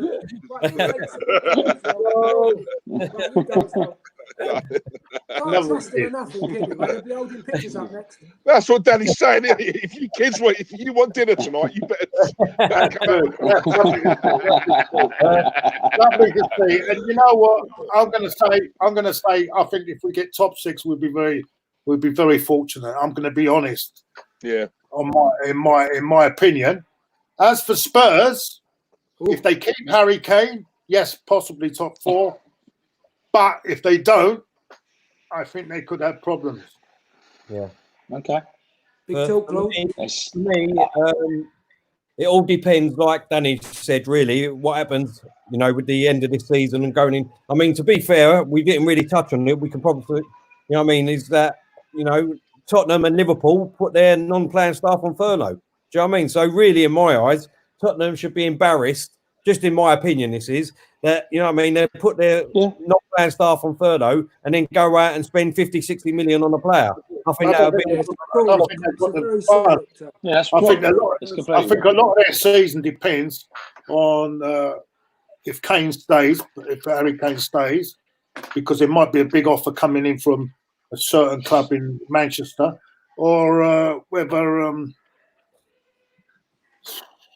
because I don't think anyone's going to be buying big this summer. No one's. No, I don't think so. No. So they're going to have to rely on the squads they've got at the moment, both Arsenal and Spurs. So I think our squad is strong enough to compete for top 4. I think we're just a little bit light in a centre forward, but we know that anyway. But we're definitely strong enough. I tell you, who is it? Without a window, we just need a pre-season. Mourinho and Anthony touched on it before. We need a pre-season. That's what Tottenham need.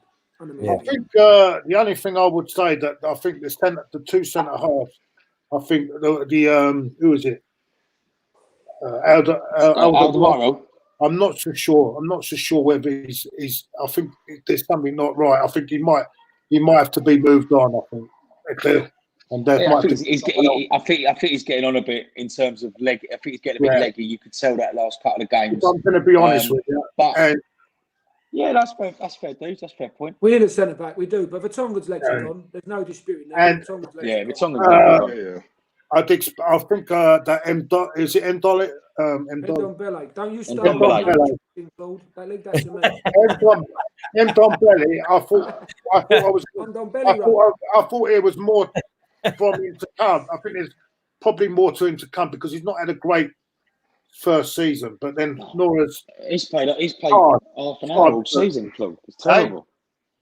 Yeah, but this is terrible. I think it's with some of these players, it takes them at least a year to settle in. Yeah, I'd agree with that. Yeah. Next season, I'll go on record, Claude. I'll say about Ndombele that I think he's going to be, if he gets his fitness right, he's one of the most gifted players I've ever seen with a football at his feet, and that includes Dembele playing centre midfield for Spurs.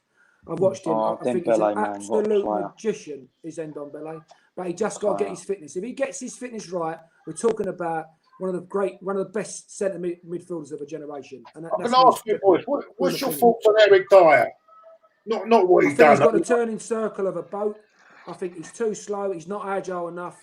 Too slow. And if he hasn't got, he's lost a yard of pace, even at his young tender years. And he's not going to be. He's not a centre midfielder.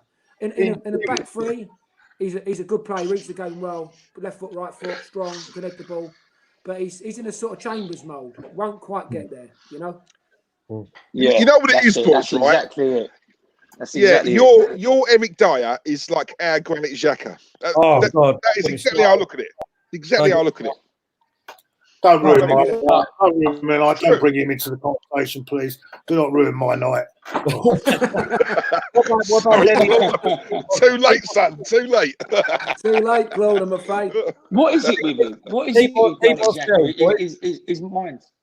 Keep ourselves His mind's never in the game, is it? What's that? Keep ourselves Dele Alli. I think if an offer comes in and it's good for Spurs, I think he should maybe go. That's my feeling. I don't know what. Do you two rate him? Right, be honest, lads. Do you rate him? Because what is it? Why is I don't know his best off? position, but Diesel, I don't know his best position, mate. And I'll be honest with you, mate. And I love my football. Yeah. I don't know whether he's a number 10, whether he plays off the striker, whether he's a left midfielder, a centre mid, attacking mid. I don't know. That is my only gripe with that player. Is I don't know his best position. And when he's on form, he's unplayable. But he has gone off the boil. Not that bird in the hotel knows his best position. What his best position was, either. Controversial. It didn't happen. If you get caught, deny it. I'm gonna go back Mourinho's judgment with his forensic attention to detail. He said, and I quote, "He is world class." So. You know, I think he's probably more qualified than we are. He's watched him every single day in training. Yeah. If he says he's world class, Dele Alli is what Mourinho says he is, and I'm gonna stick by that. Good lad. That's quality. All right. What about you, boys? I mean, all about giving us a lot of time. Go on, Andy. I really appreciate. No, I was going to say. Coming on tonight. Hold on, Claude. Oh, sorry. Go on, Andy. No, hold on, Claude. 2 seconds. About what's his name? Ceballos. What's? I mean, I know he's had an injury hit season, but there was a lot of promise for him, weren't there? And now he's thinking he wants to go to get regular football. So it's a shame because I thought he had something, man. Because we were in for him as well. Yeah, but I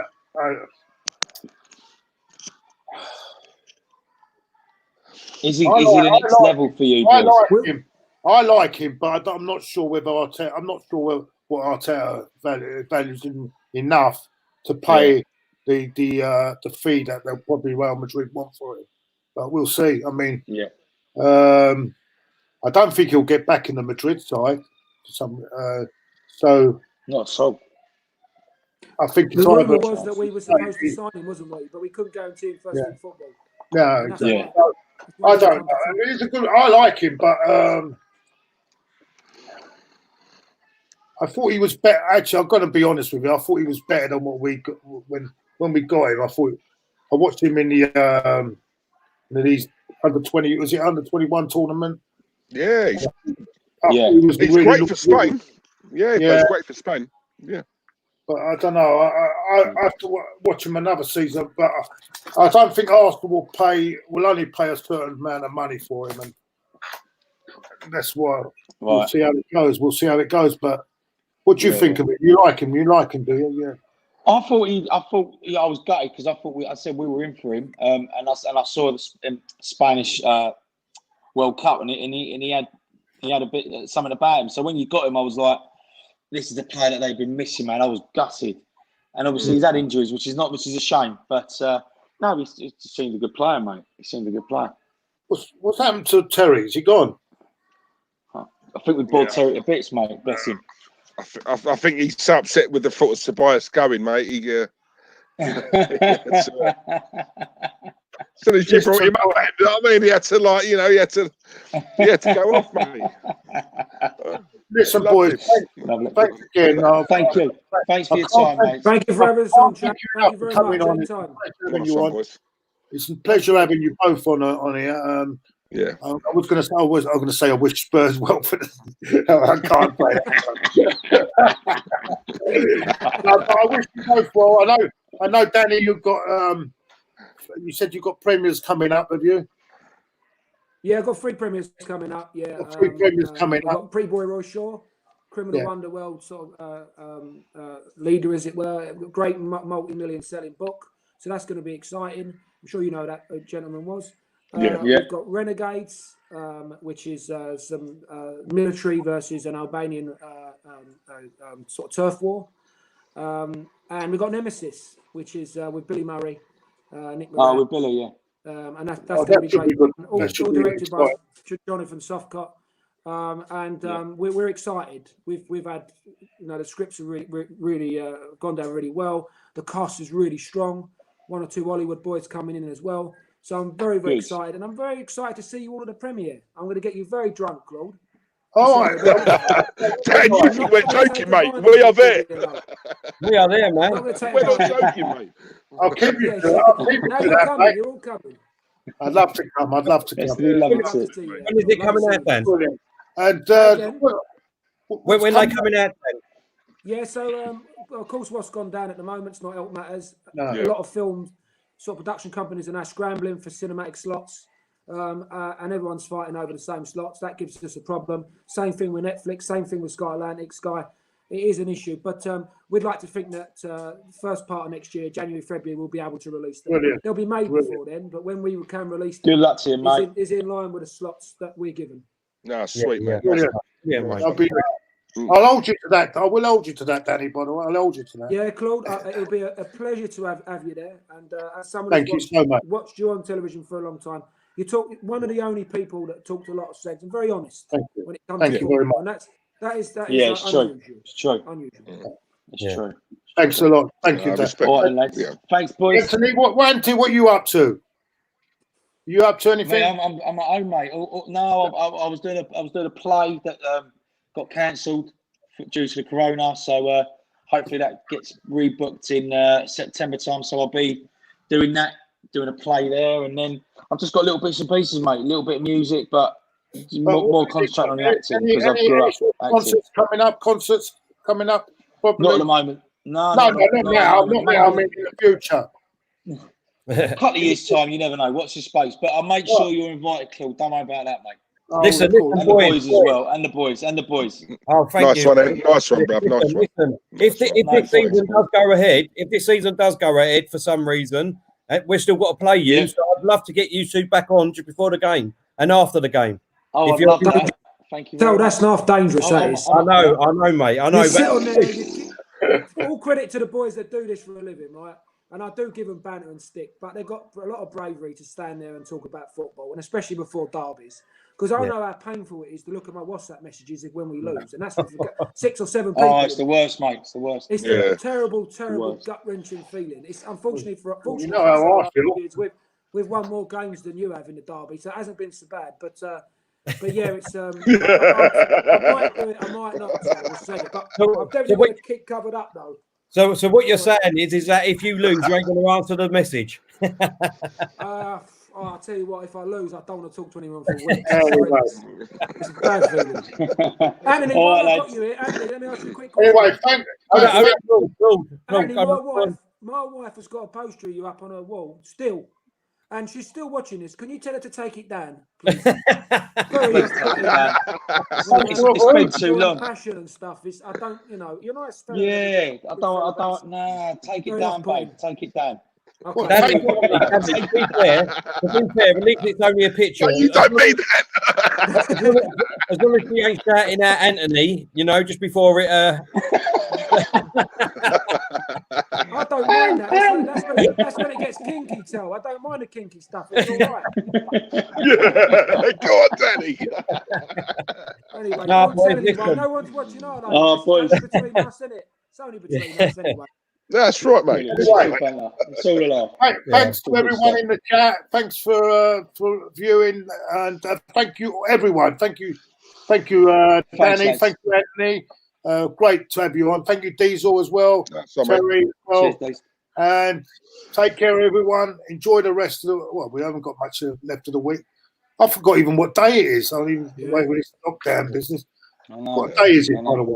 Thursday. Thursday, lads. Thursday. Thursday. Enjoy the weekend, everyone. Take care. Take care, everyone. Enjoy it. See you later, lads. Claude, before you go, you got to do it for the boys. You got to do it. Time to go! Do it. Come on, Claude.